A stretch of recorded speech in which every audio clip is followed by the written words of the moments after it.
도로 위 사건 사고들 당황하지 않고 해결할 수 있도록 도와드리는 교통법 상담 준비되어 있습니다.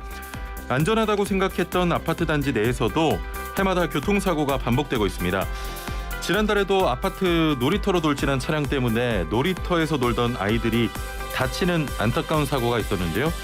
자, 그런데 아파트 단지에서 발생하는 이런 사고는 일반 도로와는 법적 적용이 달라진다고 합니다.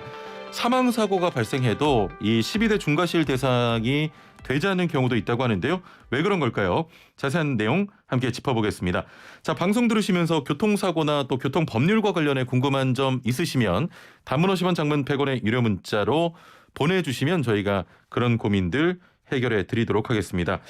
자, 함께 말씀 나눌 분 모셔보죠. 교통사고 전문 변호사 정경일 변호사와 함께 하겠습니다. 안녕하세요. 네, 안녕하세요. 예, 보고 싶었습니다. 네, 저도 보고 싶었습니다. 자, 오늘 퀴즈가 나갔는데요. 네네네. 퀴즈 또 잘 들으시고 변호사님의 힌트를 좀 부탁드리겠습니다. 네네네. 예. 자, 지금 선거가 진행되고 있는데요. 네네. 선거 용지에 찍는 투표 도장 시옷 모양을 찍게 됩니다. 네네. 이 시옷 모양은 어떤 의미를 가진 한자일까요? 네. 1번 사람인, 2번 전복, 3번 쑥대머리. 예. 네. 정체성을 잃어가고 있습니다. 아닙니다. 이게 이제 답은 세 개인데 예. 뭐 세 개 중에서 좀 평범한 거 하시면 될 것 같습니다. 네. 이게 제가 볼 때 두 개는 상당히 좀 갑작스러운 답변이라 가지고 좀 그래요? 이상해 보였습니다. 지금 제가 알기로는 느낌에 네네. 변호사님 잘 모르시는 것 같은데요. 지금 오답으로 알고 계신 것 같습니다. 오답입니까? 그 평범한 게 아니에요. 그렇습니까? 죄송합니다. 제가 예, 이게 왜냐하면 실제로도 지금 오답들도 많이 들어오고 있는데 네네. 은근히 잘 모르시는 분들이 있더라고요. 예. 예. 혹시 그 뭐 사람으로 헷갈리시는 분들도 많으신 것 같은데 변호사님도 그 중에 한 분이신 것 같습니다. 맞습니다.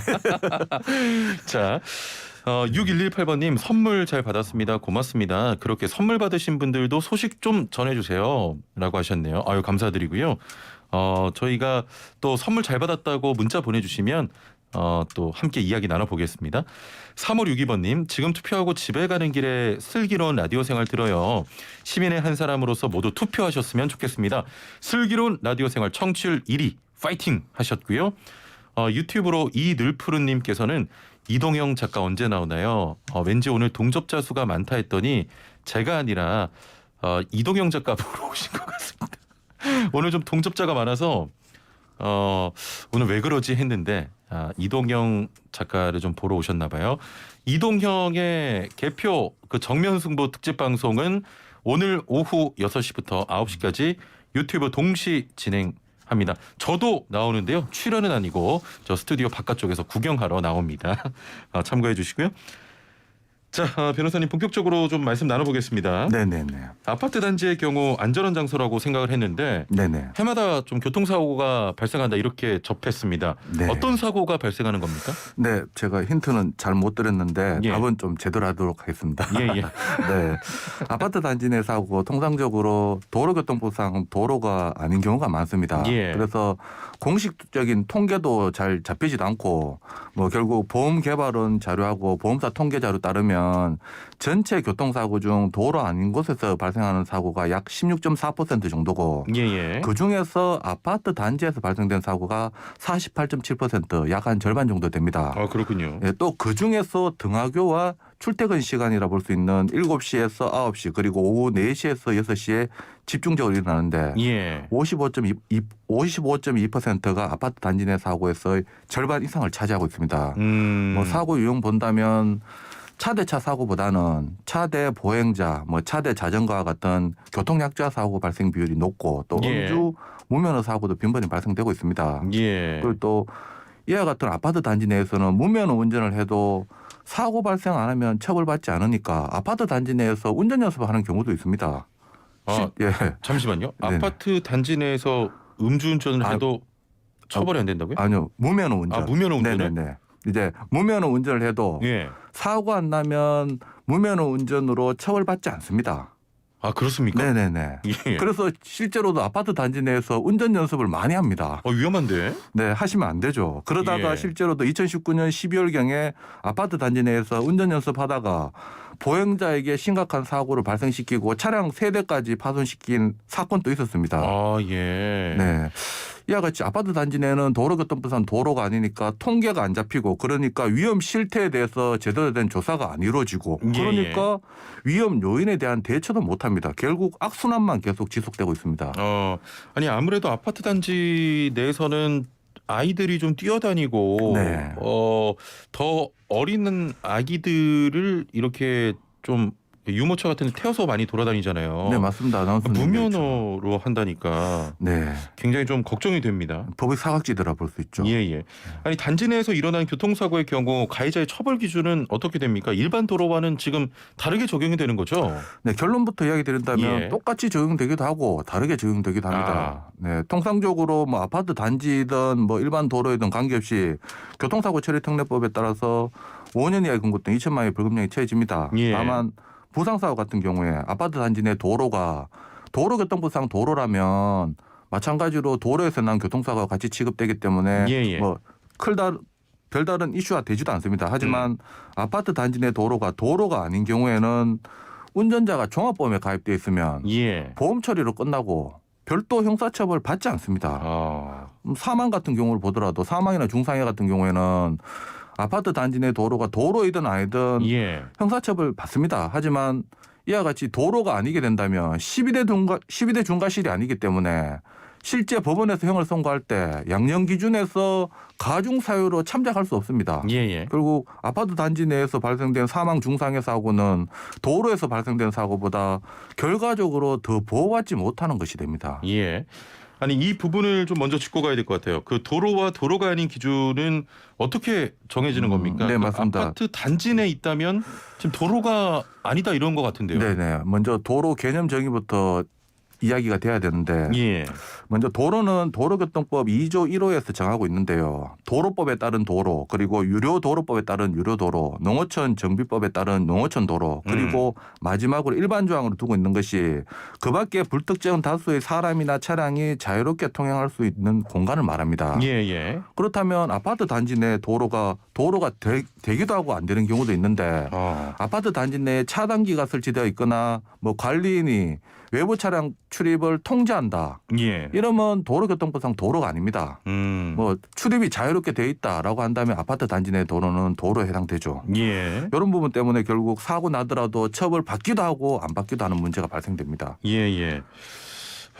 그러면 그 차단기가 있는 단지에서 사망 사고가 발생했다고 하더라도 네네. 이게 12대 중과실에 해당이 안 되는 겁니까? 네, 12대 중과실은 해당되지 않습니다. 12대 중과실이라는 것이 쉽게 알듯이 뭐 신호위반 사고, 뭐 중앙선 침범 사고, 제한속도 위반 사고 이걸 말하는데 예. 조금 더 깊게 들어간다면 신호위반 운전, 중앙선 침범 운전, 제한속도 초과 운전 이와 같이 운전을 전제로 합니다. 예. 그런데 또 도로교통법에 보면 운전에 대한 개념 정의를 도로에서 차의 고유용법에 따라 사용하는 것을 말하거든요. 그런데 도로가 아니면 운전이 아니고 운전이 아니면 12대 중과실에 해당되지 않습니다. 예. 다만 이 사망이나 이런 사건들에 대해서는 12대 중과실에 해당되지 않지만 운전자의 과실로 발생된 사고는 원칙적으로 교통사고 처리 특례법에 따라서 5년 이하의 금고 또 2천만 원의 벌금형이 처해지긴 합니다. 예. 하지만 12대 중과실에 해당되지 않기 때문에 가중 사유로 참작이 되지 않기 때문에 결국 운전자들은 도로에서 난 사고보다도 더 경미하게 처벌받는 결과가 발생됩니다. 그렇군요. 아까 말씀하셨던 또 법의 사각지대라는 생각이 듭니다. 맞습니다. 예. 아파트 단지 내라면 네네네. 운전자가 사실은 더 조심해야 되잖아요. 맞죠. 당연하죠. 예. 도로나 뭐 나가 보면 당연히 차들이 많이 다니는 곳이라서 물론 주의해야겠지만 네. 이런 아파트 단지 내라면 사실 차보다는 사람들이 더 많이 다니기 때문에 네네네. 도로에서보다는 더 조심해야 될 것 같고 사고가 나면 네. 일반 도로보다는 더 좀 무겁게 처벌 받아야 네네. 된다는 생각인데 맞습니다. 네.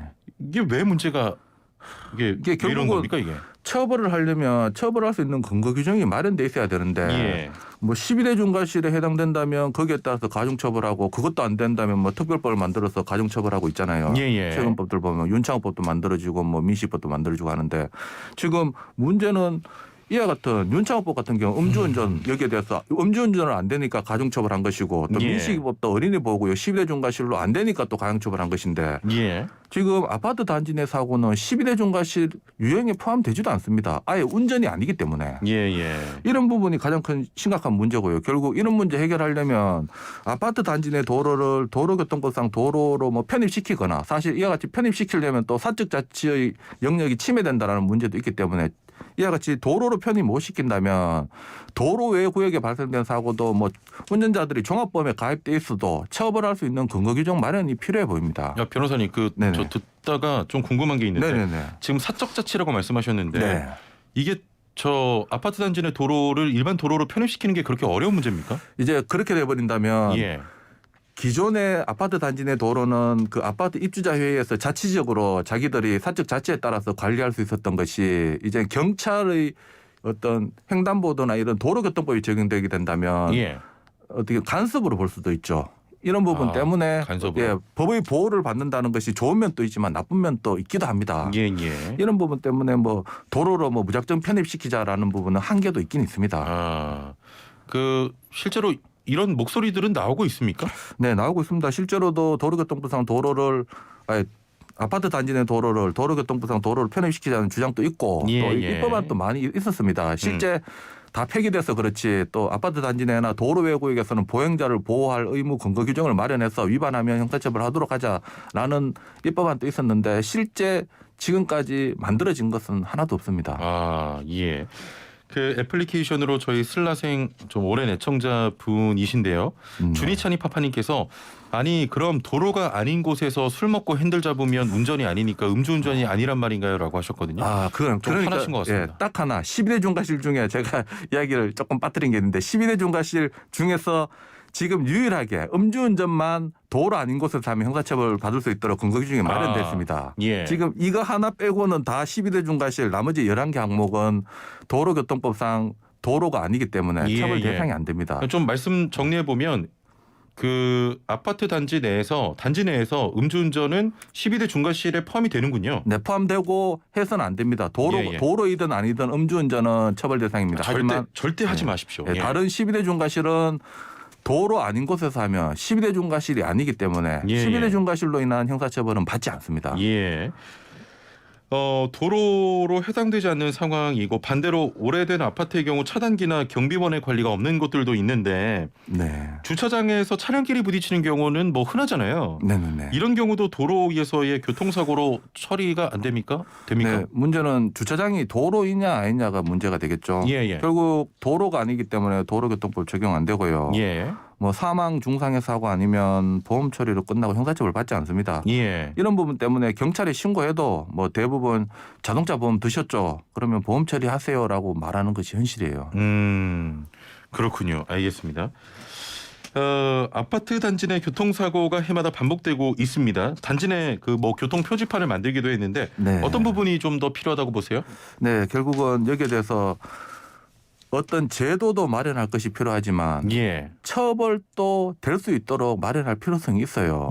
사람이 다쳤는데 보험 처리로 끝나버리는 것이 이 문제가 교통사고 처리특례법이 많은 문제가 생겨서 이걸 방지하기 위해서 예외적으로 12대 중과실을 만들었는데 이 12대 중과실 중에서 음주운전을 제외하고는 아파트 단지 내에서 사고 뭐 나더라도 처벌이 안 된다.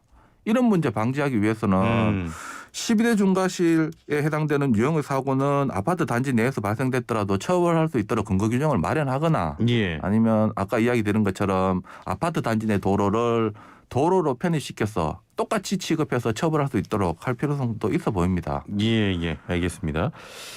7479번님 주차장에 세워둔 차량을 다른 차량이 치고 도망간 것을 CCTV 확인 후에 신고하면 이건 뺑소니가 아니라고 하는데 맞는 말인가요?라고 하셨네요. 네, 이게 조금 이야기를 좀 드려야 되는데요. 보통 사람을 치든 차를 치든 치고 도망가면 뺑소니입니다. 사람 치고 도망가면 대인 뺑소니라 그래서 특가법에 따라서 가중처벌까지 받습니다. 부상의 경우에는 1년 이상의 징역형까지 처벌받고요. 그리고 차량을 파손시키고 도망간 경우 도로교통법상 사고 미조치죄로 보통 교통사고 발생되면 피해자에게 인적사항을 제공하고 예. 필요한 조치를 해야 됩니다. 그런데 차 부딪히고 그냥 갔다. 그러면 사고 미주치죄로 5년 이하의 징역 또는 1,500만 원의 벌금형이 처해지는데 지금과 같은 경우 주정차된 차가 분명하고 주정차된 차를 파손시키기만 했다면 예. 이와 같이 사고 미주치죄로는 처벌 안 받고 다만 도로교통법 위반으로 도로교통법 156조에 따라서 20만 원 이하의 벌금 구류 과료의 대상이 됩니다. 뭐 처벌받지 않는 것은 아닙니다. 처벌받습니다.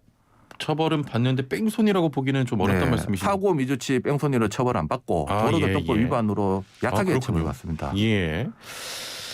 2520번님께서는 농수산물 시장 안쪽에는 출입구 입구에 차단기도 있고 주차료도 받고 도로 차선도 있는데 이곳은 도로로 볼 수 있을까요? 주차장으로 네. 보나요?라고 하셨네요. 네, 제가 구체적인 상황을 봐야겠는데 차단기가 있고 돈을 받고 농수산물 어떤 이 특정한 일을 업무를 하기 위해 만들어진 곳이기 때문에 이러한 예. 곳은 도로가 아닙니다. 이곳이 뭐 제주도만한 큰 공간이라 할지라도 불특정 다수인이 이렇게 통행할 수 없다면 도로를 볼 수 없습니다. 제가 볼 때는 도로로 볼 수 없습니다. 예. 그러면 그 안에서 차대차 접촉 사고 나면은 일반 저 도로 사고로 볼 수가 없는 거네요? 네, 교통사고 처리특례법이 적용이 되겠지만 예. 12대 중과실 사고로 볼 수 없기 때문에 종합보험에 가입되어 있으면 보험 처리로 끝나버립니다. 아, 그렇군요. 예, 알겠습니다.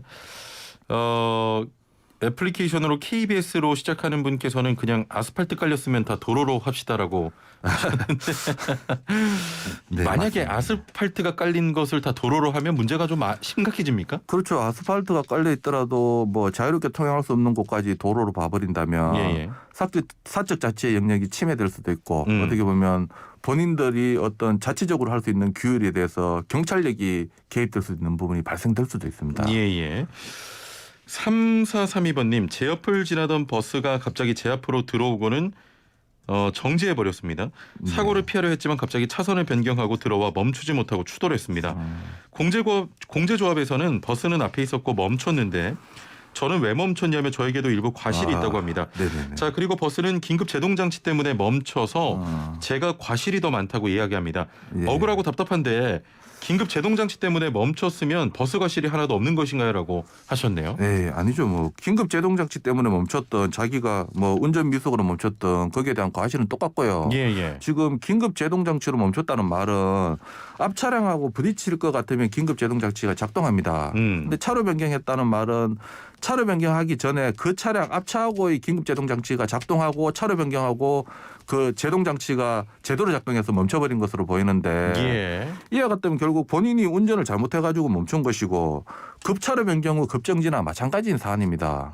앞차는 멈췄는데 뒷차는 왜 멈췄냐 이래 말할 수 있겠지만 앞차는 작정하고 멈췄기 때문에 멈출 수 있었던 것이고 예. 뒷차는 앞차가 멈추려 생각 못하고 거의 대응하다 보면 시간이 늦어지기 때문에 사고 날 수밖에 없습니다. 통상적으로 급차로 변경 후 급정지하는 경우에는 앞차가 아무리 앞에 있었다 하더라도 가해 차량이 되고요. 극단적으로는 급차로 급변경한 차량이 과실 100% 지어주기도 합니다. 이번 사건도 이야기 듣기로만 한다면 긴급 제동 장치가 작동되어서 멈출 정도의 급제동을 했다면 뒷차량 무과실로 평가됩니다. 아, 변호사님 좀 화나시는 것 같은데. 죄송합니다. 예, 아닙니다. 혹시 뭐 변호사님 사연은 아니신 거죠? 네, 아닙니다. 제가 긴장해가지고 그런 겁니다. 아닙니다. 긴장하셨다니까 얼마 전에 저기 네. YTN TV 나오시는 것 같은데요? 예, 한번 나왔습니다. 그렇죠. 제가 봤어요. 보셨어요? 공교롭게. 예. 저 YTN 라디오 나오고 TV까지 나오시네요. 감사합니다. 자, 4711번님. 네. 맞은편 오토바이가 불법 유턴하는 걸 보고 급정지했습니다. 그런데 제 뒤를 따르던 차가 제 차를 추돌했는데요. 추돌한 차량은 저보고 왜 갑자기 멈췄냐고 막 따졌습니다. 불법 유턴하는 오토바이 때문에 멈춘 것이라고 말해도 아랑곳하지 않고 멈춘 것에 대한 일부 책임이 있다며 뒷차가 저에게도 일부 책임이 있다고 주장하고 있습니다. 제가 책임져야 되는 게 맞을까요? 과실 비율은 몇 대 몇일까요? 라고 하셨네요. 뭐 이야기대로 한다면 불법 유턴하는 오토바이 때문에 멈춘 거 이거 가지고 뭐 어떤 책임을 물을 수 없잖아요. 그런데 뒤에서 추돌했다. 그러면 추돌한 차가 잘못했죠. 예. 오히려 이 추돌한 차가 전방 주시를 태만해하거나 안전거리를 확보 안 해가지고 추돌한 것이기 때문에 책임이 있고 여기에 대해서 멈춘 차에 책임 못 묻는데 보통 추돌한 차량은 물을 거예요. 왜 멈췄냐고. 예, 당신이 예. 멈춰가지고 난 사고 아니냐. 일부 책임져라라고 할 수 있어요. 그러면 이제 이런 부분에 대해서 멈춘 차량은 어느 정도 해명을 해야 됩니다. 여기 불법 유턴하는 오토바이 때문이라는 것을 블랙박스를 보여주면서라도 해명시켜서 문제는 이 불법 유턴하는 오토바이하고 추돌한 차량과의 상반과실 사고로 정리돼야 될 것입니다. 예. 제보자님은 무과실로 평가됩니다. 예. 아, 무과실. 네네. 예. 애플리케이션으로 이지화 천사님께서는 한강공원에서 자전거 타다가 뒤에서 오는 자전거가 앞지르기 하다가 네. 제 자전거와 충돌했습니다. 네. 속력을 줄이지 않고 앞지르기해서 충돌 사고 나면 누구 잘못인가요? 네. 저에게 잘못했다면서 큰 소리로 소리치길래 제가 치료비까지 물어줬습니다라고 하셨는데 이건 뒤에서 앞지르기 한 그 자전거가 잘못한 거 아닙니까? 그렇죠. 앞지르기 한 자전거 잘못했는데 제가 봤을 때 다쳐가지고 큰 소리 치는 것 같아요.